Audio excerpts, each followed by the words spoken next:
कश्मीर से लेकर के कन्याकुमारी तक और नेपाल के बॉर्डर से लेकर के राजस्थान के बॉर्डर तक डंडा लेकर के भैंस चराने वाला आम मुसलमान भी ये मान चुका है कि अगर इस मुल्क में जिंदा रहना है तो बच्चों को पढ़ाना पड़ेगा। ये एहसास जागा है। दुनिया का कोई मुल्क, दुनिया का कोई सिस्टम परफेक्ट नहीं होता। मैं आपको दावत दे रहा हूं, दुनिया का कोई सिस्टम परफेक्ट नहीं होता। माइक पर खड़े होकर कितना भी कोसा जाए, कितनी भी गालियां दी जाएं, निजाम ऐसे नहीं बदलेगा। निजाम बदलना चाहते हो तो सिस्टम का हिस्सा बनो। तसव्वुर करो कि अगर एक थाने में तुम्हारे नाम का एक सिपाही आ जाता है तो थाने का निजाम बदल जाता है। जिस दिन तुम किसी जिले में कलेक्टर बन के बैठोगे, जिस दिन तुम किसी जिले में सुपरिंटेंडेंट ऑफ पुलिस बन के बैठोगे, उस दिन जिले का हाल क्या होगा।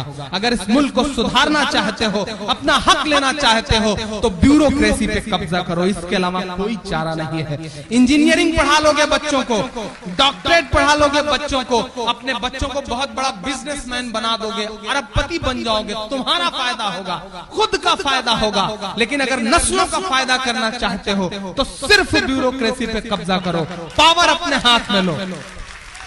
और शमीम भाई, मैं आपको भी दावत देता हूं, बहुत बड़ा काम कर रहे हैं। एक काम ये भी शुरू करिए सिविल सर्विसेज के लिए, यानी कि IAS IPS की पढ़ाई के लिए, उसकी प्रिपरेशन के लिए, कोचिंग के लिए एक फ्री इंस्टीट्यूट डालिए। जा रहा हूं और मैं दावत देता हूं अपने नौजवान दोस्तों को, इसके अलावा कोई हल नहीं है इस मुल्क में। ग्रेजुएशन करने के बाद एक मुहिम बना लीजिए कि एक वक्त कम खाएंगे लेकिन IAS बन के दिखाएंगे, IPS बन के दिखाएंगे। ये कसम खाइए। और आज यहां से जाने के बाद मैं तुम्हें पूरी छूट देता हूं।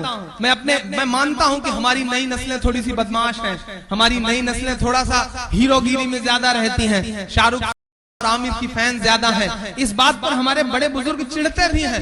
लेकिन फिर भी मैं तुम्हें छूट देता हूं, जितना चाहो मस्ती करो, जितना चाहो घूमो फिरो, जिस तरह की चाहो टी शर्ट पहनो, जीन्स पहनो, लेकिन दो चीज जिंदगी में अहद कर लो।